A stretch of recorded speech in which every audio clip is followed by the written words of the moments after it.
वर्मा परिवार का घर शान से खड़ा है। शहर के पुराने इलाके में एक मूक प्रहरी, बरामदा दैनिक जीवन के लिए एक मंच। कमला देवी व्यस्त घर पर नजर रखती हैं। उनकी आंखें कुछ भी नहीं चूकती। हवा में एक अनकहा नियम लटका हुआ है। नंदिनी स्कूल से लौटती है। परंपरा की पृष्ठभूमि के खिलाफ युवा ऊर्जा का एक छींटा अपनी दादी का अभिवादन करती है। मंद रोशनी में नंदिनी अपनी मां कविता को कठोर फर्श पर सोते हुए देखती है। उसकी नींद ठंड से बाधित होती है। कविता की बेचैन हरकतें उसकी बेचैनी को उजागर करती हैं। हर बार उसका करवट बदलना उसके दर्दनाक शरीर का मूक प्रमाण है।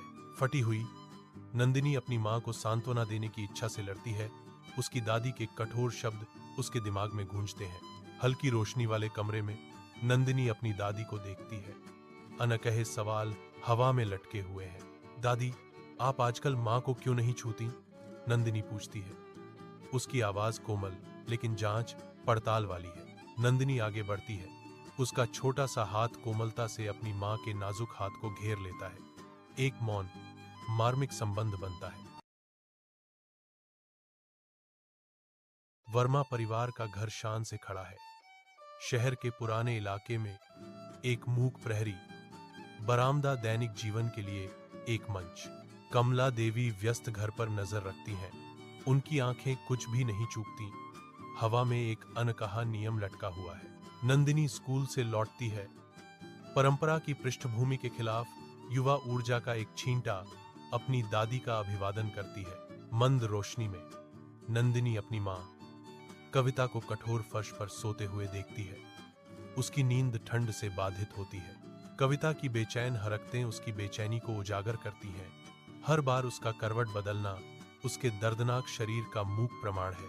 फटी हुई नंदिनी अपनी मां को सांत्वना देने की इच्छा से लड़ती है। उसकी दादी के कठोर शब्द उसके दिमाग में गूंजते हैं। हल्की रोशनी वाले कमरे में नंदिनी अपनी दादी को देखती है। अनकहे सवाल हवा में लटके हुए हैं। दादी, आप आजकल मां को क्यों नहीं छूती? नंदिनी पूछती है।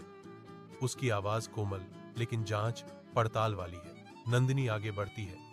उसका छोटा सा हाथ कोमलता से अपनी मां के नाजुक हाथ को घेर लेता है। एक मौन मार्मिक संबंध बनता है। आप आजकल मां को क्यों नहीं छूती? नंदिनी पूछती है। उसकी आवाज कोमल लेकिन जांच पड़ताल वाली है। नंदिनी आगे बढ़ती है।